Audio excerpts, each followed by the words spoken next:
Hi everyone, I'm Dawn McCaw. Thank you for joining another episode of Arts Chat IG Live. Today we are having, there she is. Let's see. We are having one of our amazing alumni, Natalie. I think you'll be coming on in just a minute. There you are. Hi. Hi. Welcome. Thanks for Thanks. joining us. Thank you for having So me. I'm going to give you a brief intro, and then you can take it away, and I'll guide you with some questions. So can I just ask you, are you at the museum right now or working from home? I am at the museum right now. Yes. Nice, nice. Well, thank you for taking the time again out of your day. Of Okay, course. so Natalie is the internship coordinator and senior museum instructor at Brooklyn Museum. And usually most of the alumni guests that I host are from the School of Fine and Performing Arts, but Natalie has been on panels for us, the Career Resource Center, and she was a double major in communication and Latin American studies. Is that correct? And you Yep, graduated that's right. in 2020. Graduated in Yeah. 2020. So, I know you have arts administration or administration skills, and we're currently at the museum. I thought it's a great opportunity to share with students, your administrative skills as well as what it's like to work in the museum. And I just yesterday had a non-art major who's interested in working at museums talk with me, and I said, join us on the Arts Chat IG Live. So I feel like these Arts Chats are for everyone. FMPA are my favorites, but no, I like all the students. But anyway, thank you again. So I'll jump in and ask you if you could just tell us a little bit about yourself and how you decided, to go in the direction of with your career at the museum. Yeah, so I kind of had like this weird trajectory at the museum. In high school, a friend of mine told me about the Brooklyn Museum. I was taking AP Art History at the time. I had always been interested in art, but really the only job I knew was the role of a curator. That was really the only thing I knew about museums and like how they operated. And she was like, yeah, I think I'm gonna apply for this like teen program assistant role, and you get paid to do it. And I was like, wait, that sounds awesome. That sounds great. I'm going to do that. And so I did that. I also did like a work study position as a teenager where like you helped out a teaching artist with a class and then you received a class for free. And so I volunteered at the Brooklyn Botanic Garden and then would come to the museum. And so that's essentially how I spent my weekends.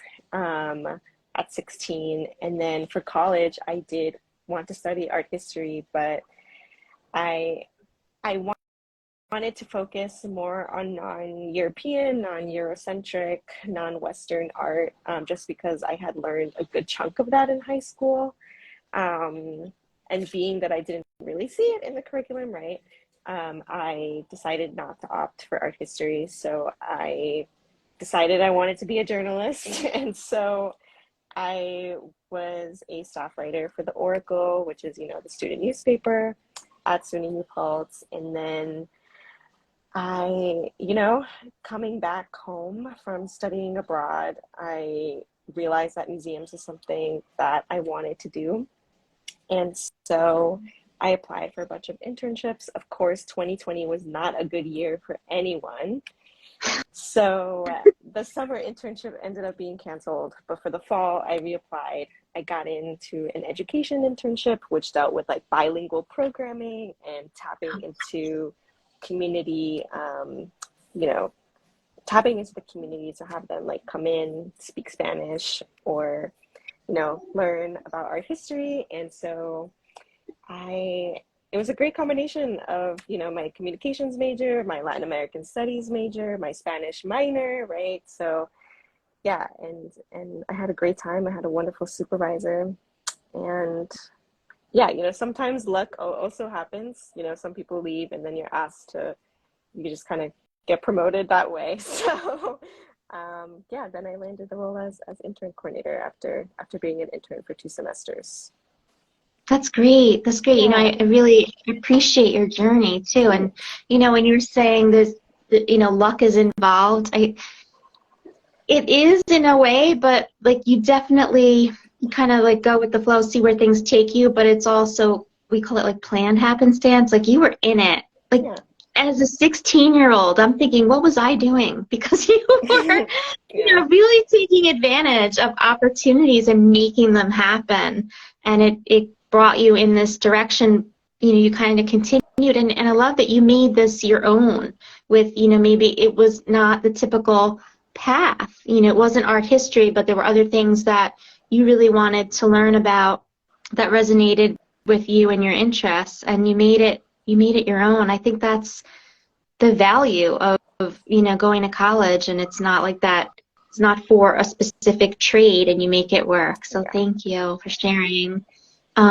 Okay, so you have so many things, different roles that you've done. Can you tell us a little bit about the administrative role or doing administrative tasks at, I believe it was the administrative assistant at the House of Speakeasy. Yeah. Um, I've worked in yeah. nonprofits. I had worked in a nonprofit before the museum, and small world of nonprofits. Now, House of Speakeasy has a bookmobile where they, give away free books to communities that don't have access to bookstores or libraries.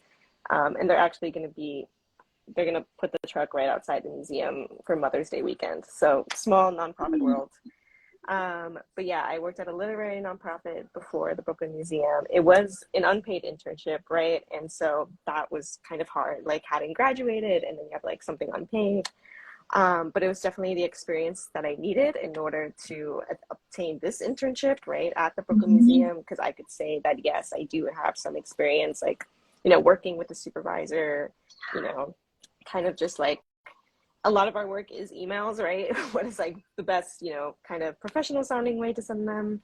I guess like community partnerships, how that plays out, the financial stability of nonprofits or the lack of financial stability of nonprofits as well is also something that I had to learn early on, and like grant writing, grant reporting. How do we get money, right, to do the work that actually impacts communities? So I was, fortunate enough to learn that before entering the museum. And those are still things that I do to this day, right? It's like trying to source for financial opportunities so that the Brooklyn Museum's internship is still paid. And right now it's $17 an hour. Good. And, it's more than a minimum wage. Is it enough for a college grad? No, but, it's something. And I hope to just keep moving it up, because everyone deserves to be paid for their labor. Yeah, and I know there are definitely a couple students that are currently pursuing the internship with you at Yeah. Brooklyn Museum. So that's exciting. And you can share whatever you are comfortable with, but when you were doing that non-paid internship when you graduated, Mm. can you share maybe how you were paying the bills? Like, did you have a side job, or did you know what I mean? How did Yeah. you make that work? Because I it's hard. mean, yeah, that started in like January of 2020. And so like I was like, okay, this can be like a couple of months and then I'll get like a job, like a full-time, like paid position. Right. But then, Right. world ended.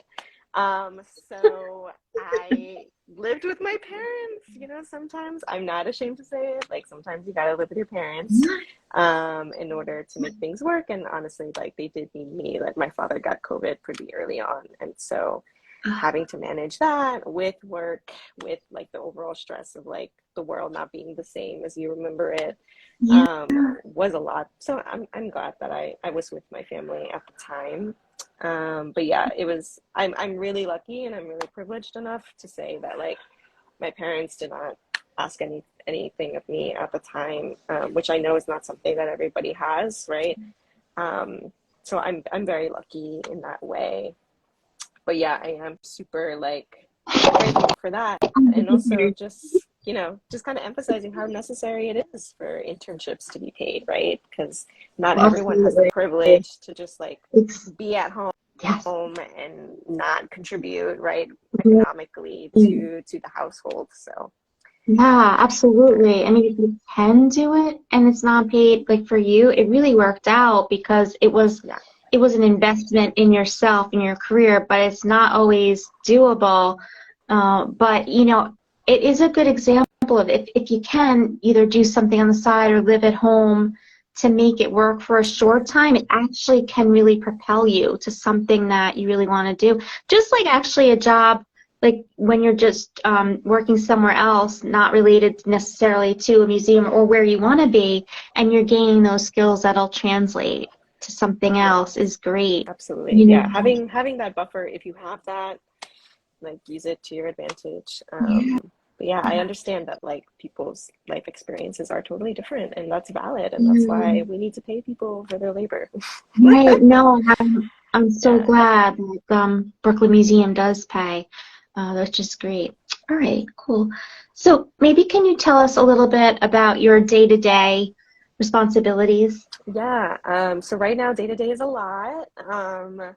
So I just wrapped up the spring 2023 internship with the interns, and now I have to gear up for the summer interns. And actually, we will have a New Paltz alumna in the mix. She will be working in the archives department. So again, not an art history track, but like something that happens in museums, right? Museums have a library, they have a lot of archives that need organizing. They need people who use like systems and processes to, you know, organize all of those files. So again, there's multiple departments in cultural institutions. So we'll be having almost like 20 interns this summer. Wow, So it's a nice. lot, and I coordinate programming, like weekly programming for them to learn more about museum practices, like talk to Brooklyn Museum staff, um, community building, right? Yeah, just all of these things. And of course, onboarding them. So again, the admin stuff, working with HR, like getting the paperwork done, like direct deposit, like background checks, everything. Coordinating with supervisors, like, hey, like, what's your plan for when the intern comes in? Like, what kind of projects are they going to be working on, right? We really pride ourselves in not giving interns just like busy work and like go get me coffee, right? Like that's not what this Right. internship is about. It's about actually learning hard skills to walk away with, right? To enter the workforce afterwards. So yeah, talking with supervisors. I also help out with K through 12 classes. So like student groups who come to the museum. Today I had a class of sixth grade. Um, College and university tours as well for exhibitions, permanent collection and special exhibitions. What else? I'm presenting at a conference next Yeah. Monday for museum educators, so that's also Wow. happening. Yeah, there's a lot going on, Sounds like a but lot. Yeah. yeah, it's a So lot of admin work. It's a lot of people, person to person work as well. So, yeah. so in your role, you know, you're a museum educator.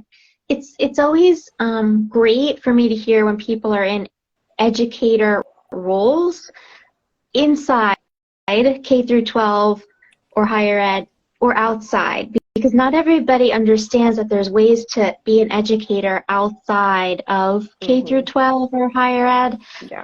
And I just think that's a powerful example of what you're doing that can apply to so many students. Oh, for You know, sure. definitely If all students as academia, well. if you know, you could be part of academia and be a museum educator, but it's like, you know, if you are more in the camp of like, I don't want to be in, you know, kind of academic institutions, right? Then museum education is a great way to incorporate the visual arts and also, you know, kind of supplement the goals of the classroom, right? But just in Yeah. different, more creative ways. Yeah. It's great. It's really wonderful. What exhibits are up now at Brooklyn Museum? Yeah, there's a movement in every direction, legacies of the Great Migration. So, you know, it's a kind of a contemporary spin on the Great Migration. It's a contemporary artist. We have Oscar Yee Ho, who is also a 24-year-old artist who just got his first solo exhibition at a major institution. Yeah, those are really like the main kind of standout exhibitions. Right now we have a lot of Brooklyn-based artists in the museum, so Nice. check it out. Yeah, no, that sounds great. Let me see.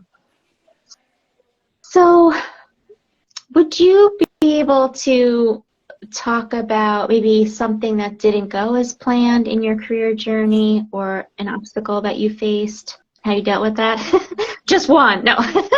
Yeah, let's see. I mean, graduating during a global pandemic, I don't Yeah. recommend, but that's out of everyone's control, right? But I think for me, like, in college, I really thought I was going to be a journalist. I was like, this is something that I'm going to do. Like, I'm really going to pursue this full time. But jobs are scarce and it sucks. Like, it just sucks. Like, a lot of it is luck. A lot of it is forming connections with people who are already in those places. And that's something that I didn't really realize until I graduated. So that's why I'm I'm not. just going to say one thing. Are you on the Orange and Blue Network? Am I on the Orange and Blue Network? Yeah. No, I am not. I'll Should I send be? I'll send you a link.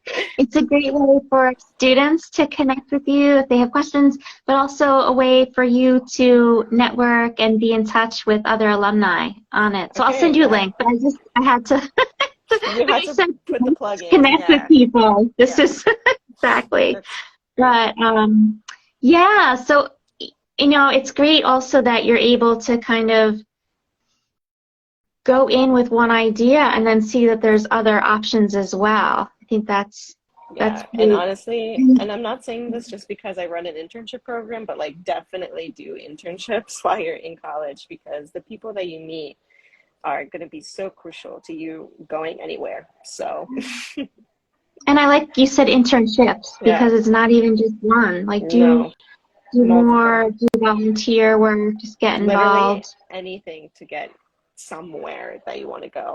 I love that you had an AP class in high school on art history. I Like times I have went to a changed. private Catholic school, so again, my life is different from most people's, but yeah. Well, you run an internship program and you're providing opportunities for students who want to work in museum and build their skills. So I think you're giving back, which is amazing, right? And doing what you like. I love doing Yeah. what I do. Yeah, I Good. love it. That's so important, right? Yes. Because it makes the day go by and it helps you be kind of invested in a larger community and Yeah, I think if you're in the arts, you're in it because you love it. You're definitely not in it financially. Just being real, like you're not in it financially. You're not in it for any type of accolade or whatever. You're in it because you truly love what you do. And that's really the scope of the work. And that's why I don't know, 400 yeah. employees at the Brooklyn Museum are here to do. It's because they actually like what they do. And throughout Arts Chat, I see that all the time. People are really passionate. And you're right. Like it's something that you like to do outside of the work role, be involved in. And so it's a natural fit. But yeah, thank you for that. Let's see. So what would you say for a current student, what would be some like hands-on ways to gain some of these skills that are necessary once you're out working? Like if I had known back in college, I mean, I don't even think we had Excel in the 1900s, but Oh my God. skills that even for now, I'm like, oh, this would have been helpful. Well, while students are searching even for jobs, building skills so that they are more marketable, or once they're at working, it's easier for them to get things done. What would you say?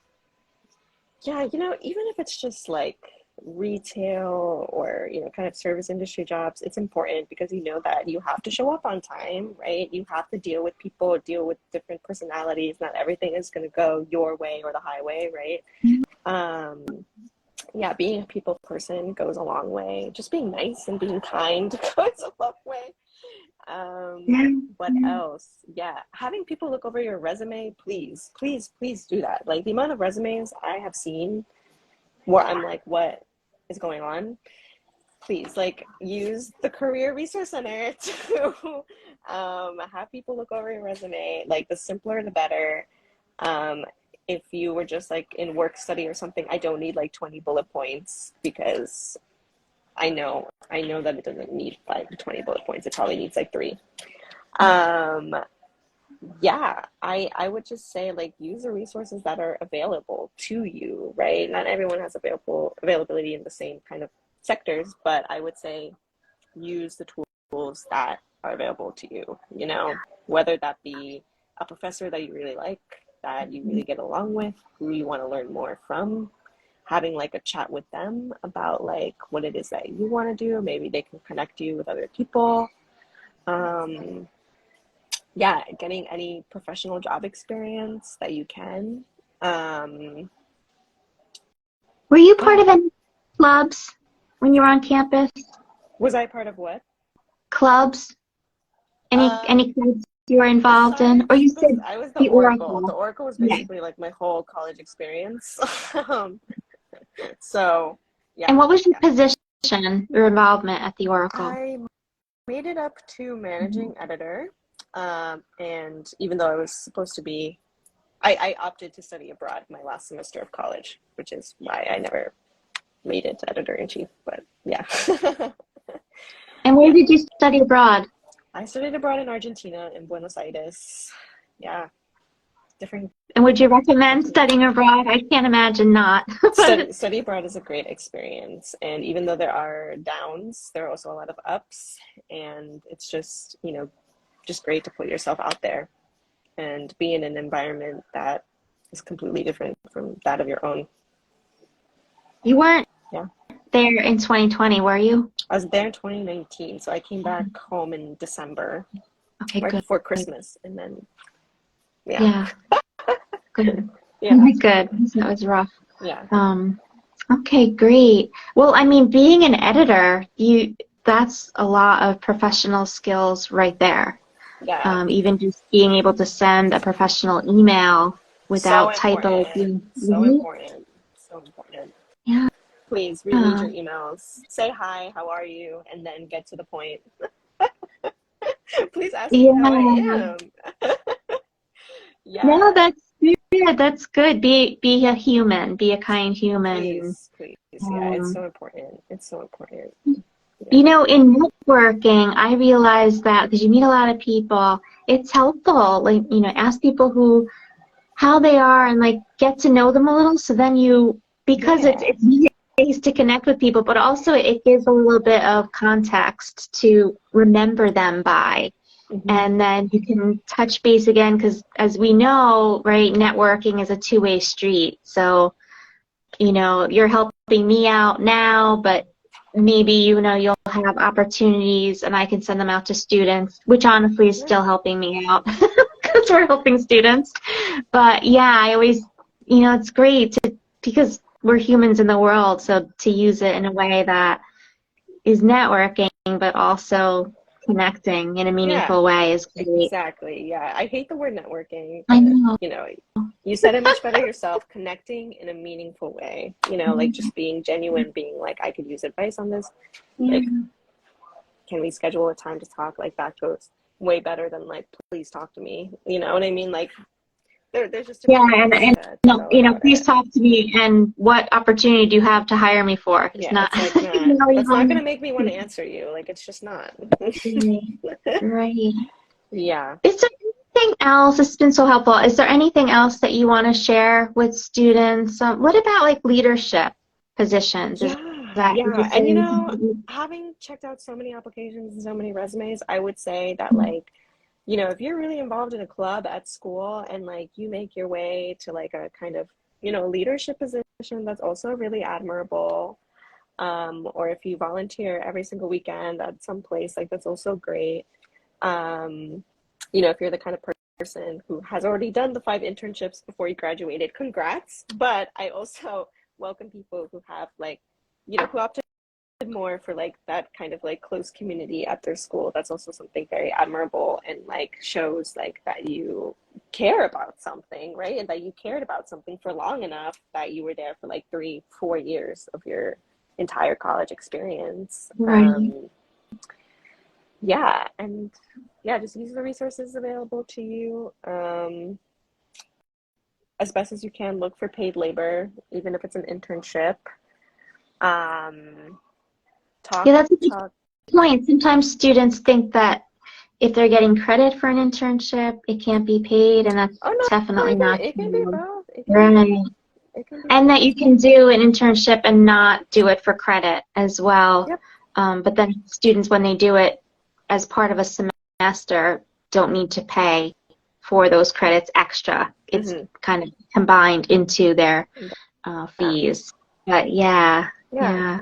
And to just like make friends. Like you never know where your friends are going to be after you graduate. So Yes, make those connections it's a early. different world when you graduate because you have all these friends in college and it's so easy to get together with them. And then when Yeah, you're out in the world, it's a different. it's I don't different. think Yeah. I knew how that was gonna be. I So didn't yeah. either. It's kind of sad, but like it doesn't have to be sad. It can be like, we're all growing together. We're all doing this. We're all Yes. in usually a typical 9 to 5 white cube situation. So yeah, Right. but Right. Definitely. connect as often as you can. That's what I would say. Yeah, and that's something we learned from the pandemic, how important connecting is, Yeah, right? I always look truly, for those truly. silver linings from Yeah, the pandemic, for sure. but um, thank you so much for, Thank giving you. back like this. And again, keep me posted with, I know you have been, with opportunities that open up. I know like students can go to your website, but I think when they know an alumna who's doing well, who likes it there, that personal connection is also so meaningful. So, and have a great day. I love You that you're at the museum too. right now. Thank Yes, you, Natalie. it's great. Bye, Okay, and thank bye. Have a you to great everyone who's weekend. joined. Bye.